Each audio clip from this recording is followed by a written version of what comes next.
নমস্কার, জনতার দর্পণ ইউটিউব চ্যানেলে আপনাদের সকলকে জানাই স্বাগত।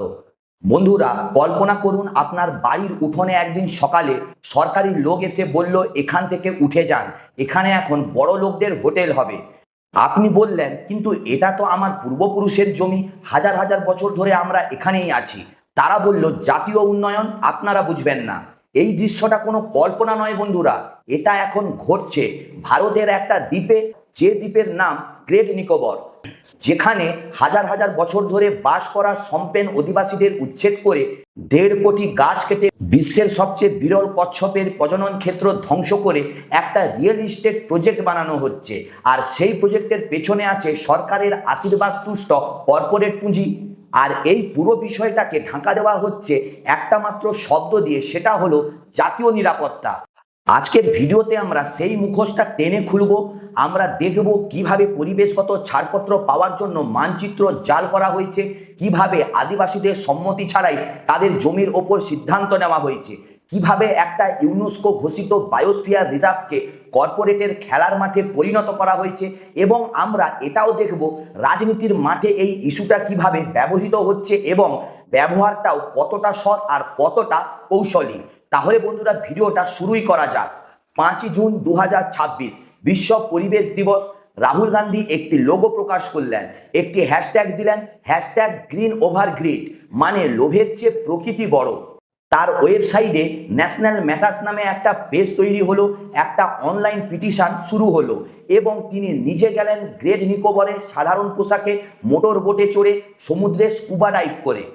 একজন রাজনীতিবিদ যখন সত্যিকারের অর্থে মাঠে নামেন, নিজের শরীরে অনুভব করেন যে পরিবেশটা কেমন, তখন সেটা একটা বার্তা দেয়। সেই বার্তাটা শুধুমাত্র কথার নয়, দেখারও। কিন্তু এখানেই একটু থামা দরকার, কারণ আমরা যখন কোনো রাজনৈতিক কার্যক্রমকে বিশ্লেষণ করি, তখন শুধু সেটা কি বলছে সেটা দেখলে চলে না, দেখতে হয় কখন বলছে, কেন বলছে, এবং এই বলার মধ্য দিয়ে ঠিক কী লাভ আছে। রাহুল গান্ধী গ্রেট নিকোবর নিয়ে সবর হলেন, এটা ভালো প্রশ্ন হলো, কিন্তু ইস্যুটা কি তিনি আগে থেকে বলেছিলেন, নাকি একটা নির্দিষ্ট সময়ে নির্দিষ্ট রাজনৈতিক বাস্তবতায় হঠাৎ করে সামনে আনা হলো? গ্রেট নিকোবর প্রজেক্টের পরিকল্পনা শুরু হয়েছে 2021 সালে, পরিবেশগত ছাড়পত্র দেওয়া হয়েছে 2022 সালে। সেই সময় থেকেই বিশেষজ্ঞরা, পরিবেশ কর্মীরা, সাংবাদিকরা এই বিষয় লিখে আসছেন। কিন্তু বন্ধুরা, মূলধারার বিরোধী রাজনীতি তখন খুব একটা সরব ছিল না। এখন 2026 সালে যখন পরবর্তী নির্বাচনের বাতাস বইতে শুরু করেছে, তখন এই আন্দোলনটা মঞ্চে এলো। এর মানে বন্ধুরা, স্বাভাবিকভাবেই একটা প্রশ্ন উঠতে পারে, রাহুল গান্ধীর উদ্বেগটা কি তাহলে একেবারে নকল? একেবারেই নয় বন্ধুরা, সেটা বলা ঠিক হবে না। মানুষের রাজনৈতিক অবস্থান এবং মানুষের বিবেক দুটো একসাথে থাকতে পারে। একজন রাজনীতিবিদ একটা সত্যিকারের সমস্যা নিয়ে কথা বলতে পারেন এবং সেই একই সাথে সেটা থেকে রাজনৈতিক সুবিধাও নিতে পারেন, কিন্তু আমাদের দর্শক হিসেবে এটা বোঝা জরুরি। কারণ আজকের দিনে যে কোনো রাজনৈতিক বার্তা গ্রহণ করার আগে এই প্রশ্নটা অবশ্যই করতে হবে, এই বার্তাটা আমাকে কোথায় নিয়ে যাচ্ছে, সমস্যার সমাধানের দিকে নাকি একটা দলের ভোট বাক্সের দিকে? তবু রাজনৈতিক উদ্দেশ্য থাকুক বা না থাকুক, গ্রেট নিকোবরের সমস্যাটা কিন্তু সত্যিকারের সমস্যা, এবং সেটা আলোচনায় আসা অবশ্যই দরকার। তাহলে দেখা যাক আসলে কি হচ্ছে সেখানে। গ্রেট নিকোবর আন্দামান ও নিকোবর দ্বীপপুঞ্জের একেবারে দক্ষিণে, ইন্দোনেশিয়ার সুমাত্রা থেকে মাত্র 90 কিলোমিটার দূরে। এই দ্বীপটি ইউনেস্কো ঘোষিত বায়োস্ফিয়ার রিজার্ভ, মানে পৃথিবীর যেসব এলাকা তার অসাধারণ প্রাকৃতিক বৈচিত্র্যের কারণে বিশেষভাবে সুরক্ষিত, এটা কিন্তু তার মধ্যে একটি।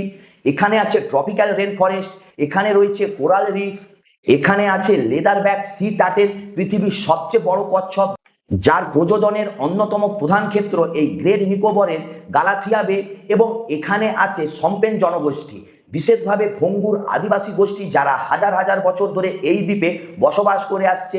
তাদের সংখ্যাটা মাত্র কয়েকশো, বাইরের পৃথিবীর সাথে তাদের যোগাযোগ কিন্তু ন্যূনতম। এই দ্বীপটি একই সাথে পরিবেশগতভাবে অসাধারণ গুরুত্বপূর্ণ এবং কৌশলগতভাবে অত্যন্ত সংবেদনশীল, কারণ ভারত মহাসাগর এবং প্রশান্ত মহাসাগরের সংযোগস্থলে এর অবস্থান। এই দ্বীপে ইতিমধ্যে ভারতীয় নৌবাহিনীর একটি ঘাঁটি আছে, যার নাম INS বাজ। এই প্রেক্ষাপটে মোদী সরকার ঘোষণা করল, গ্রেট নিকোবরে একটা মেগা প্রজেক্ট হবে, 80,000 কোটি টাকার বেশি বিনিয়োগ হবে, একটা বিশাল বন্দর, একটা আন্তর্জাতিক বিমানবন্দর, একটা টাউনশিপ, একটা পাওয়ার প্ল্যান্ট। বাইরে থেকে আনা হবে 3 থেকে 4 লক্ষ মানুষ। যে দ্বীপে এখন মাত্র কয়েক হাজার মানুষ থাকেন সেখানে হঠাৎ করে 4 লাখ মানুষ, এটা জনসংখ্যার প্রায় 4000% বেশি বৃদ্ধি। এই একটা তথ্যই যথেষ্ট বুঝতে যে এই প্রজেক্ট শুধু একটা অবকাঠামো নির্মাণ নয়, এটা একটা সম্পূর্ণ ভিন্ন পৃথিবী তৈরি করা, একটা দ্বীপের বুকে যে দ্বীপ এই ভার বহন করার জন্য একেবারে তৈরি নয়। রাহুল গান্ধী বললেন 1.5 কোটি গাছ কাটা হবে, সরকারের পিআইবি বলল একেবারে নয়, ওই এলাকায় মোট গাছ আছে 18,65,000 এবং কাটা হবে মাত্র 7 লাখের মতো।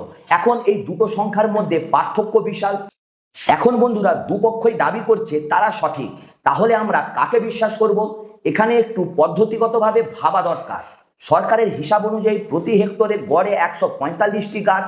রাহুল গান্ধীর পক্ষ থেকে দাবি করা হয়েছে এই সংখ্যাটা হাস্যকর রকম কম, কারণ একটা ঘন রেন ফরেস্টে প্রতি হেক্টরে কয়েকশো থেকে কয়েক হাজার গাছ থাকতে পারে। প্রশ্ন হলো এই সংখ্যাটা কে গণনা করেছে আর কিভাবে করেছে? বন বিভাগের গণনা পদ্ধতিতে অনেক সময় শুধুমাত্র একটি নির্দিষ্ট ব্যাসের গাছকেই কিন্তু গাছ হিসেবে গণনা করা হয়, ছোট গাছ, গুল্ম, তরুণ চারা এগুলো হিসেবের বাইরে থেকে যায়। একটা রেন ফরেস্টে যদি শুধু পরিপক্ক গাছ গণনা করা হয় তাহলে সংখ্যাটা স্বাভাবিকভাবেই কম দেখাবে, কিন্তু বনের বাস্তুতন্ত্র বা ইকোসিস্টেম তৈরি হয় সব বয়সের এবং সব আকারের গাছ নিয়ে। তাছাড়া শুধুমাত্র গাছের সংখ্যা দিয়ে ক্ষতির পরিমাপ হয় না। একটা রেন ফরেস্ট শুধু গাছের সমষ্টি নয়, এটা একটা জটিল জীবন্ত ব্যবস্থা, যেখানে মাটির নিচে ছত্রাক, পোকামাকড়, উভচর প্রাণী, সরীসৃপ, পাখি সব মিলিয়ে লক্ষ লক্ষ প্রজাতি পরস্পর নির্ভরশীলতা ভাবে বেঁচে থাকে। আপনি যদি 7 লক্ষ গাছও কাটেন একটা রেন ফরেস্টে, তার প্রভাব শুধু সেই 7 লাখ গাছের মৃত্যুতে কিন্তু সীমিত থাকে না, তার চারপাশে সম্পূর্ণ বাস্তুতন্ত্র ভেঙে পড়ে। তাই কটা গাছ কাটা হবে এই বিতর্কটা একটু মিসলিডিং। আসল প্রশ্ন হওয়া উচিত কত হেক্টর রেন ফরেস্ট ধ্বংস হবে এবং সেই ধ্বংসের দীর্ঘমেয়াদী পরিবেশগত পরিমাণ কি। এবং এই প্রশ্নের উত্তর পাওয়ার জন্য দরকার একটি স্বাধীন, নিরপেক্ষ এবং পরিবেশগত সমীক্ষা, যেটা এখনো পর্যন্ত সম্পূর্ণভাবে হয়নি। এই পর্বটা বন্ধুরা অত্যন্ত গুরুত্বপূর্ণ, কারণ এখানে যে অভিযোগ উঠেছে সেটা শুধু রাজনৈতিক নয়, সেটা সরাসরি বৈজ্ঞানিক তথ্য জালিয়াতির অভিযোগ। বন্ধুরা, গ্রেট নিকোবরের উপকূলে কোরাল রিফ বা প্রবাল প্রাচীর আছে। এই কোরাল রিফ ভারতের বন্যপ্রাণী সংরক্ষণ আইনের শিডিউল 1-এ আছে, মানে বাঘের মতোই সর্বোচ্চ আইনি সুরক্ষা পায় এইটা।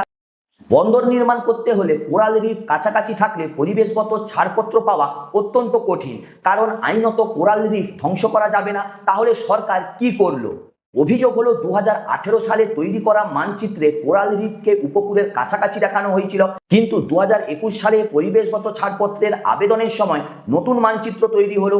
সেই মানচিত্রে কোরাল রিফ হঠাৎ করে উপকূল থেকে অনেক দূরে সরে গেছে। 3 বছরে কোরাল রিফ নিচে থেকে সরে যায় না। কোরাল রিফ এক জায়গায় তৈরি হতে কয়েকশো বছর সময় লাগে, এটা মাইগ্রেট করে না বন্ধুরা। তাহলে মানচিত্রে এই পরিবর্তনটা কেন? রাহুল গান্ধী এবং বিশেষজ্ঞরা দাবি করেছেন এই মানচিত্র পরিবর্তন ইচ্ছাকৃত। পরিবেশগত ছাড়পত্র পেতে আইনি বাধা এড়াতে মানচিত্রে কারসাজি করা হয়েছে। এই অভিযোগটা যদি সত্য হয় তাহলে এটা শুধু দুর্নীতি নয়, এটা হবে সরকারি বৈজ্ঞানিক নথিতে একটা জালিয়াতি। এবং এই অভিযোগের তদন্ত হওয়া উচিত একটি সম্পূর্ণ স্বাধীন সংস্থার দ্বারা, সুপ্রিম কোর্টের নজরদারিতে। কিন্তু সেটা হচ্ছে না বন্ধুরা। কেন হচ্ছে না সেটাও একটা বড় প্রশ্ন। এখানে একটা তথ্য যোগ করা দরকার। কোরাল রিফ ধ্বংসের পরিমাণ শুধু পরিবেশগত নয়, লক্ষ লক্ষ সামুদ্রিক প্রাণী কোরাল রিফের উপর নির্ভর করে বেঁচে থাকে। কোরাল রিফ ধ্বংস হলে মাছের সংখ্যা কমে, যার সরাসরি প্রভাব পড়ে স্থানীয় মৎস্যজীবীদের জীবিকার ওপর। এই একটা সংযোগ থেকেই বোঝা যায় গ্রেট নিকোবরের সমস্যা শুধু একটা দ্বীপের সমস্যা নয়, এটা একটা বৃহত্তর পরিবেশগত বিপর্যয়ের আশঙ্কা। গালাথিয়া বে গ্রেট নিকোবরের পূর্ব উপকূলে, এই জায়গাটা পৃথিবীর সবচেয়ে গুরুত্বপূর্ণ লেদারব্যাক সি টার্টেলের প্রজনন কেন্দ্রগুলোর মধ্যে একটা। লেদারব্যাক সি টার্টেল পৃথিবীর সবচেয়ে বড় কচ্ছপ, দৈর্ঘ্য প্রায় 2 মিটার, ওজনে প্রায় 900 কিলোগ্রাম পর্যন্ত হতে পারে। এরা 6 কোটি বছরের বেশি সময় ধরে পৃথিবীতে আছে, ডাইনোসরেরও আগে থেকে, এবং এই প্রজাতিটি এখন মহাবিপন্ন। গালাথিয়া বেতে যদি বন্দর নির্মাণ হয় তাহলে এই প্রজনন ক্ষেত্র সম্পূর্ণরূপে ধ্বংস হবে। বন্দরের আলো, শব্দ, যানবাহন এইগুলো মিলিয়ে কচ্ছপের প্রজনন চক্র সম্পূর্ণরূপে বিপর্যস্ত হবে। যদি কচ্ছপ ডিম পাড়তে ডাঙায় আসে, সেই ডাঙায় যদি একটা বিশাল বন্দর তৈরি হয়, তারা তাহলে আর আসবে না। এবং যদি এই প্রজাতি তাদের শেষ প্রধান প্রজনন ক্ষেত্রটি হারায় তাহলে তাদের বিলুপ্ত অনিবার্য হয়ে পড়বে। পঙ্কজ শেখ সারিয়ার বই গ্রেট নিকোবর কাহিনী বিশ্বাসঘাতক কি এই বিষয়ে বিস্তারিত তথ্য দিয়েছে। এটা শুধু একটা বই নয়, এটা একটা দলিল বন্ধুরা। যে দলিলে লেখা আছে কিভাবে একটা প্রজাতিকে হত্যা করা হচ্ছে আইনি ফাঁকফোকর ব্যবহার করে। একটা প্রজাতি একবার বিলুপ্ত হয়ে গেলে আর ফেরে না। এটা বিজ্ঞানের কথা, রাজনীতির কথা নয়। গ্রেট নিকোবর একটি অত্যন্ত ভূমিকম্প প্রবণ এলাকা। 2004 সালের ভয়াবহ সুনামির কথা মনে আছে? যে সুনামিতে আন্দামান ও নিকোবরে ব্যাপক ক্ষয়ক্ষতি হয়েছিল, সেই ভূমিকম্পের কেন্দ্র ছিল এই এলাকারই কাছে। এই দ্বীপটি ভারত মহাসাগরের সবচেয়ে সক্রিয় ভূমিকম্প অঞ্চলের মধ্যে কিন্তু অবস্থিত। এখন এই এলাকায় যদি 3 থেকে 4 লাখ মানুষের বসতি গড়ে ওঠে, একটা বড় বন্দর হয়, একটা পাওয়ার প্ল্যান্ট হয়, এবং তারপর যদি একটা ভূমিকম্প বা সুনামি আসে, পরিণতি কতটা ভয়াবহ হতে পারে সেটা কল্পনা করুন। পরিবেশগত ক্লিয়ারেন্স পাওয়ার সময় এই ভূমিকম্পের ঝুঁকি কতটা গুরুত্বের সাথে মূল্যায়ন করা হয়েছে, এই প্রশ্নের উত্তর কিন্তু এখনো জনসমক্ষে স্পষ্ট নয়। এবং এটা একটা জাতীয় নিরাপত্তার প্রশ্ন। সামরিক কৌশলের জাতীয় নিরাপত্তা নয়, মানুষের জীবন ও সম্পদ রক্ষার জাতীয় নিরাপত্তা। সম্পেন এই নামটা হয়তো অনেকের কাছেই অপরিচিত, কিন্তু এরা মানুষ, ভারতের নাগরিক, যাদের অধিকার সংবিধান দিয়ে সুরক্ষিত। ভারতের বনাধিকার আইন এবং পেশা আইন অনুযায়ী কোনো আদিবাসী অঞ্চলে কোনো বড় প্রজেক্ট করতে হলে গ্রাম সভাপতির সম্মতি নেওয়া বাধ্যতামূলক। গ্রাম সভা মানে সেই গ্রামের মানুষদের সভা, যেখানে তারা গণতান্ত্রিকভাবে সিদ্ধান্ত দেয়।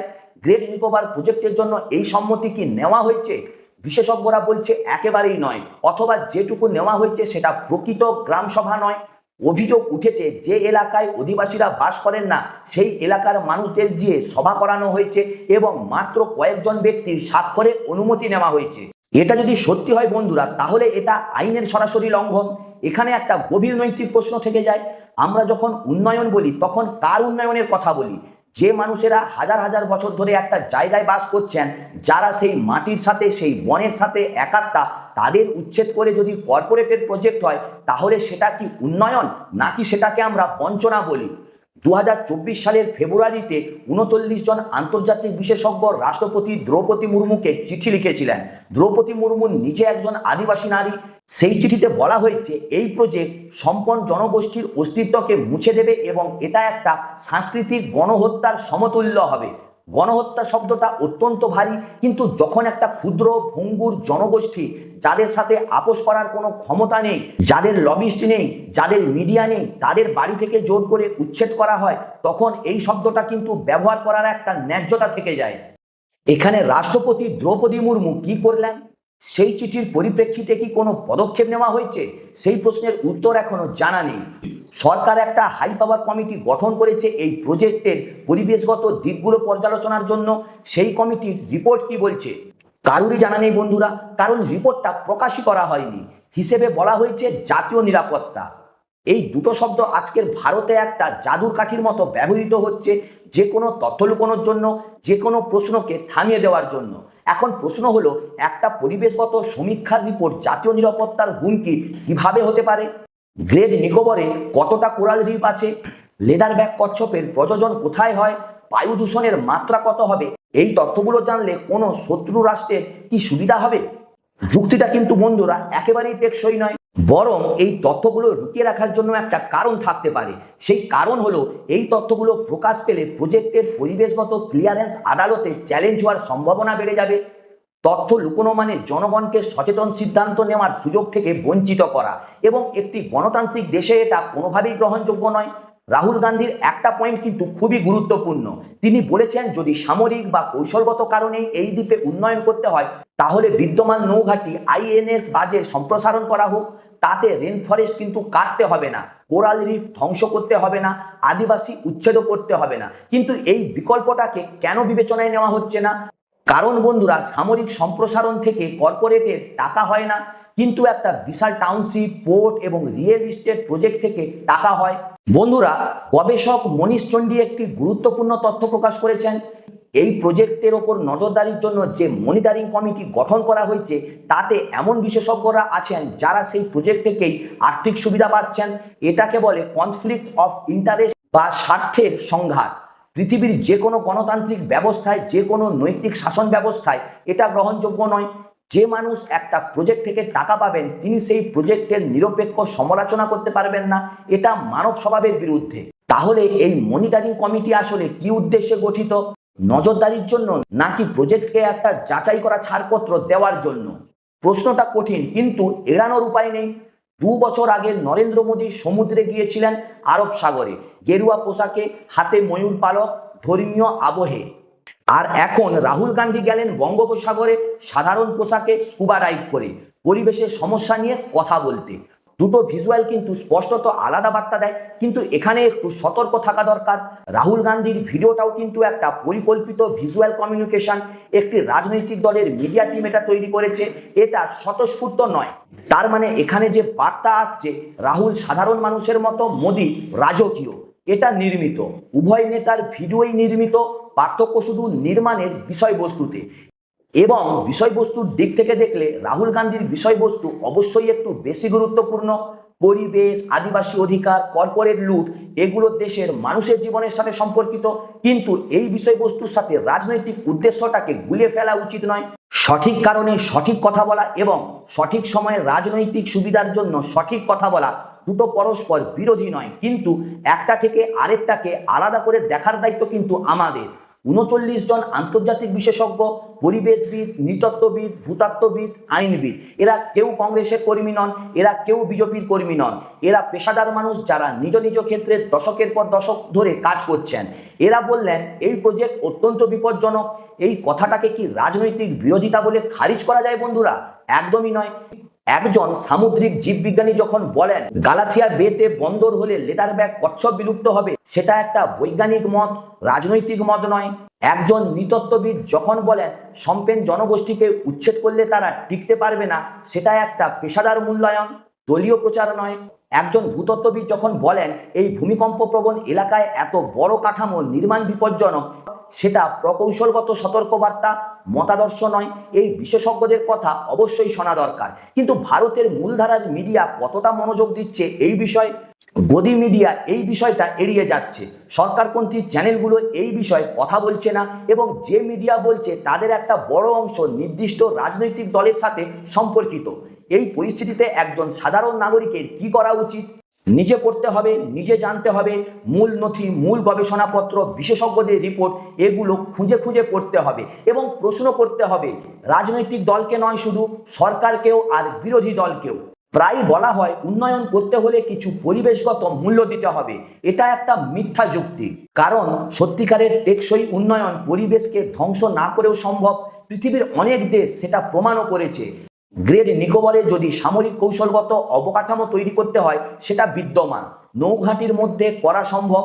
নতুন করে 80,000 কোটি টাকার বিশাল টাউনশিপ বানানোর কোনো সামরিক প্রয়োজনীয়তা নেই। যখন একটা প্রজেক্টে সামরিক যুক্তির চেয়ে বেশি কর্পোরেট স্বার্থ দেখা যায়, তখন বুঝতে হবে এটা উন্নয়নের গল্প নয়, এটা মুনাফার গল্প। এবং সেই মুনাফার জন্য যদি একটি ইউনেস্কো ঘোষিত বায়োস্ফিয়ার রিজার্ভকে ধ্বংস করা হয়, একটা আদিবাসী জনগোষ্ঠী বিলুপ্ত হয়, একটা বিরল প্রজাতির কচ্ছপ মুছে যায়, তাহলে সেটা উন্নয়ন নয়, সেটা সর্বনাশ। এবং বন্ধুরা, এই সর্বনাশের দাম শুধু আজকের প্রজন্ম দেবে না, আগামী শত শত বছর ধরে দিতে হবে। কারণ একটা রেন ফরেস্ট তৈরি হতে শত শত বছর সময় লাগে, একটা কোরাল রিফ তৈরি হতে কয়েক শ বছর সময় লাগে। একটা বিলুপ্ত প্রজাতি কখনোই ফিরে আসে না। আন্দামান ও নিকোবর দ্বীপপুঞ্জ একটা কেন্দ্রশাসিত অঞ্চল, যেখানে লোকসভার মাত্র একটি আসন, কোনো বিধানসভা নেই। এই দ্বীপপুঞ্জ নিয়ে কথা বলে কোনো বড় ভোট ব্যাংক পাওয়া যাবে না। তাহলে রাহুল গান্ধী এটা নিয়ে কেন কথা বলছেন? দুটো সম্ভাব্য উত্তর আছে। প্রথমত, তিনি সত্যিকারের এই ইস্যুতে বিশ্বাস করেন এবং এটাকে জাতীয় আলোচনায় আনতে চান। দ্বিতীয়ত, এই ইস্যুটা তাকে একটা ভাবমূর্তি তৈরি করতে সাহায্য করে, পরিবেশ বান্ধব, আদিবাসীদের পক্ষে, কর্পোরেটের বিরুদ্ধে, যেটা তার রাজনৈতিক ব্র্যান্ডিংয়ে কাজে আসে। দুটো উত্তরই একসাথে কিন্তু সত্যি হতে পারে। কিন্তু আসল প্রশ্ন হলো, এই আন্দোলনের ফলে কি গ্রেট নিকোবরের মানুষ ও প্রকৃতি রক্ষা পাবে? শুধু ভিডিও বানালে, হ্যাশট্যাগ দিলে, পিটিশন ছাড়লে সেটা কতটা কার্যকর হবে? একটি রাজনৈতিক আন্দোলন তখনই কার্যকর হয় যখন সে আইনি লড়াইতে পরিণত হয়, যখন সংসদে আলোচনা হয় আর সুপ্রিম কোর্টের নজরদারিতে বিচারের সামনে এসে দাঁড়ায়। অনলাইন পিটিশন একটা শুরু, কিন্তু এটুকুই যথেষ্ট নয়। এই ভিডিওটা একটা বড় প্রশ্নের উত্তর খোঁজার চেষ্টা। কিভাবে আমরা একটা গণতান্ত্রিক দেশে সচেতন নাগরিক হব? আমাদের প্রাকৃতিক সম্পদ কার সম্পত্তি? সরকারের, কর্পোরেটদের, নাকি দেশের সব মানুষের? একটা ইউনেস্কো ঘোষিত বায়োস্ফিয়ার রিজার্ভ কি শুধুমাত্র আন্দামান ও নিকোবরের সম্পদ, নাকি এটা সমগ্র মানব জাতির ঐতিহ্য? লেদারব্যাক কচ্ছপের বিলুপ্ত কি শুধু একটা পরিসংখ্যান, নাকি এটা একটা ঘোরতর অপরাধ? একটা আদিবাসী জনগোষ্ঠীর উচ্ছেদ কি শুধু পুনর্বাসন প্রক্রিয়া, নাকি এটা তাদের অস্তিত্বের বিরুদ্ধে সহিংসতা? এই প্রশ্নগুলোর উত্তর শুধু মিডিয়া দেবে না, শুধু বিরোধী দলও দেবে না, আবার শুধু মিডিয়াও দেবে না। এই প্রশ্নগুলোর উত্তর আমাদের প্রত্যেককে নিজেকেই খুঁজে বার করতে হবে। এবং বন্ধুরা, সেই প্রশ্নের উত্তরের উপর ভিত্তি করে দাবি করতে হবে, আমার দেশের প্রাকৃতিক ও সাংস্কৃতিক ঐতিহ্য রক্ষা করো। এটা বামের দাবি নয়, এটা ডানের দাবি নয়, এটা একটা মানবিক দাবি। রাহুল গান্ধী এই প্রজেক্টকে বলেছেন ভারতের প্রাকৃতিক ও আদিবাসী ঐতিহ্যের বিরুদ্ধে সবচেয়ে বড় স্ক্যাম এবং সবচেয়ে বড় অপরাধ। শব্দটা খুবই শক্তিশালী এবং অভিযোগটাও গুরুতর, কিন্তু শুধু অভিযোগ করলেই স্ক্যাম বন্ধ হয় না। দরকার আইনি লড়াই, দরকার সংসদীয় চাপ, দরকার বিচার বিভাগের হস্তক্ষেপ, দরকার স্বাধীন মিডিয়ার অনুসন্ধান এবং দরকার একটি সচেতন নাগরিক সমাজ যারা এই বিষয়টাকে ভুলে না গিয়ে ক্রমাগত সামনে রাখবে। মোদী সরকার এই প্রজেক্টকে জাতীয় স্বার্থ বলছে, রাহুল গান্ধী বলছেন এটা জাতীয় বিপর্যয়। সত্যটা কোথায়? সত্যতা তথ্যের মধ্যে আছে, বিজ্ঞানের মধ্যে আছে, আর আইনের মধ্যে আছে। এবং বন্ধুরা, সেই সত্য খোঁজার দায়িত্ব শুধু সাংবাদিকের নয়, শুধু বিশেষজ্ঞের নয়, আপনাদের আমাদের প্রত্যেকেরই। গ্রেট নিকোবর আজ আমাদের পরীক্ষা নিচ্ছে, আমরা কি পাশ করব? একটা রেন ফরেস্ট কাটা হলে আর ফিরে আসে না, একটা প্রজাতি বিলুপ্ত হলে আর ফিরে আসে না, একটা আদিবাসী সংস্কৃতি মুছে গেলে কিন্তু আর ফিরে আসে না, কিন্তু আমাদের কণ্ঠস্বর এখনো আছে, প্রশ্ন করার অধিকার এখনো আছে। এখনই সময়। এই ভিডিওটি ভালো লাগলে শেয়ার করুন, লাইক করুন, কমেন্ট করুন এবং চ্যানেলটিকে অবশ্যই সাবস্ক্রাইব করুন। ভালো থাকবেন, সুস্থ থাকবেন। দেখা হচ্ছে পরের ভিডিওতে। নমস্কার।